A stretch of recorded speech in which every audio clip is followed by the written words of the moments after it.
UP board के कक्षा 11 के संस्कृत का अध्ययन करने वाले छात्र इस चैनल को लाइक, शेयर एवं सब्सक्राइब करें तथा स्टडी चैट के लिए स्क्रीन पर दिए गए नंबर से जुड़ें अथवा नीचे दिए गए डिस्क्रिप्शन बॉक्स के लिंक के माध्यम से जुड़ें। प्रिय विद्यार्थियों, संस्कृत के सर्वश्रेष्ठ गद्यकार महाकवि बाणभट्ट द्वारा रचित कादम्बरी सारभूत चंद्रापीठ कथा के गद्यांश का आज हम हिंदी अनुवाद बताने जा रहे हैं। इस चंद्रापीठ कथा से परीक्षा में किसी गद्यांश से संबंधित 5 प्रश्नों के संस्कृत में उत्तर पूछे जाते हैं। इसके अतिरिक्त किसी एक पात्र का चरित्र चित्रण हिंदी में एवं बाणभट्ट का व्यक्तित्व एवं कृतित्व तथा उनकी शैली से संबंधित एक प्रश्न एवं बहुविकल्पीय 2 प्रश्न पूछे जाते हैं। अतः इन सभी प्रश्नों का उत्तर देने के लिए सर्वप्रथम चंद्रापीठ कथा के गद्यांशों का हिंदी अनुवाद जानना आवश्यक है। अतः मैं चंद्रापीठ कथा पूर्वार्ध के पहले गद्यांश का हिंदी अनुवाद प्रस्तुत करने जा रहा हूँ। पाठ इस प्रकार से है। आसीत पुरा शूद्र को नाम राजा।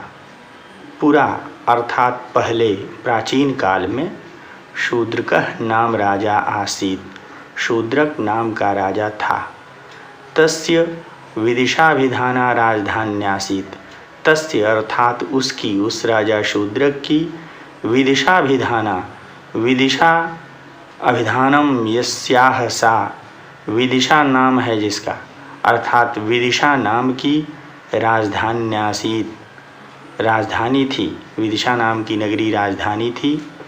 स तस्याम असकृत आलोचित नीतिशास्त्रैः निर्मल मनोभियमात्यैः परिवृतः समानवयो विद्यालंकारैः राजपुत्रैः सह रम्यमाणः प्रथमे वयसि वर्तमानोऽपि वनिता सुख पराङ्मुखः सुखम अतिचिरम उवास। सह तस्याम अर्थात उस राजधानी में, उस विदिशा नाम की नगरी में, सह वह राजा शूद्रक असकृत आलोचित नीतिशास्त्रैः, असकृत अर्थात अनेक बार नीति शास्त्र की आलोचना करने वाले, नीति शास्त्र का अनुशीलन करने वाले, अतएव निर्मल मनोभी पवित्र हो गए मन वाले, अमात्यैः परिवृतः अमात्यों से, मंत्रियों से घिरा हुआ, अर्थात उसके जो मंत्री थे शूद्रक के, उन्होंने अनेक बार नीति शास्त्र का अनुशीलन किया था, इसलिए उनका मन निर्मल हो गया था। ऐसे मंत्रियों से युक्त समान वयो विद्यालंकारैः राजपुत्रैः सह रम्यमाणः। समान वयः उम्र, अवस्था, विद्या एवं अलंकारैः आभूषणों से युक्त राजपुत्रों के साथ, अर्थात जो उसके साथ राजपुत्र थे, जो उसके मित्र थे, उसी की समान वय अवस्था वाले थे, उसी के समान उन लोगों ने भी विद्याओं का अध्ययन किया था और उसी के समान आभूषण इत्यादि धारण करते थे। ऐसे राजपुत्रैः सह रम्यमाणः, ऐसे राजपुत्रों के साथ आनंद करता हुआ, प्रथमे वयसि वर्तमानोऽपि वनिता सुख पराङ्मुखः। प्रथमे वयसि अर्थात पहली अवस्था, युवावस्था में, वर्तमानः अपि विद्यमान रहते हुए भी, वनिता सुख पराङ्मुखः, वनिता अर्थात स्त्री सुख से, पराङ्मुखः विमुख, सुखम अतिचिरम उवास, सुखपूर्वक चिरकाल तक, बहुत दिनों तक रहा।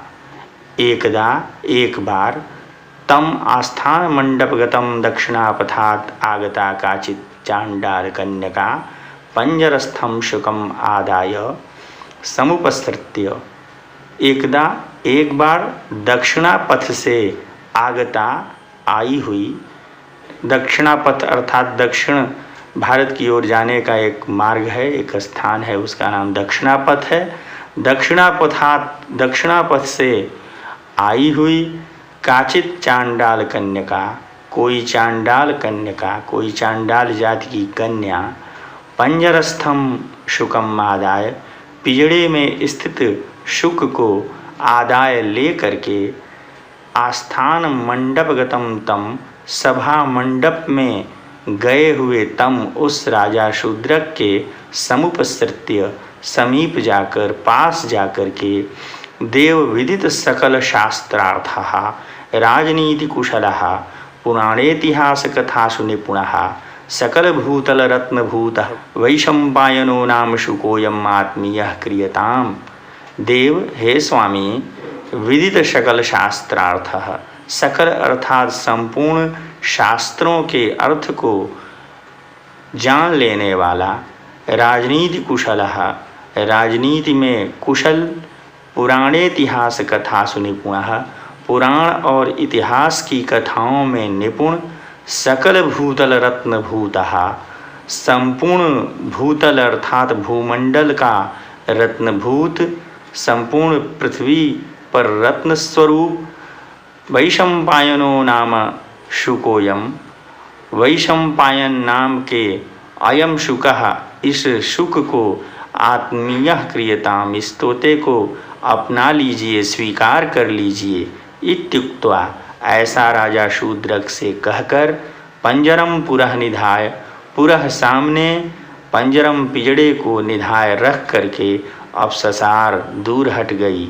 उस चांडाल कन्या ने इतना राजा शूद्रक से कह करके उनके सामने पिजड़े में स्थित शुक को सामने रख करके दूर हट गई।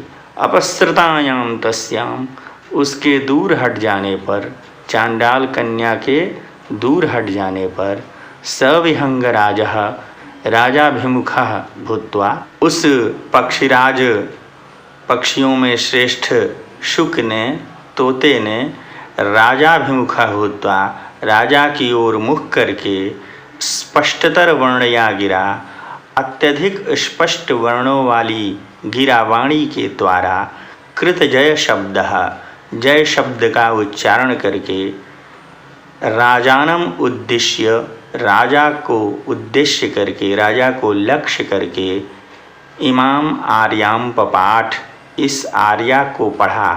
आर्या संस्कृत में एक छंद है जिसके 4 चरण इस प्रकार से होते हैं। यस्याः प्रथमे पादे 12 मात्रास्तथा तृतीयेपि 18 द्वितीये चतुर्थके 15 सा आर्या, अर्थात जिसके पहले और तीसरे चरण में 12 मात्राएं, दूसरे चरण में 18 मात्राएं एवं चौथे चरण में 15 मात्राएं होती हैं, उसे आर्या छंद कहते हैं।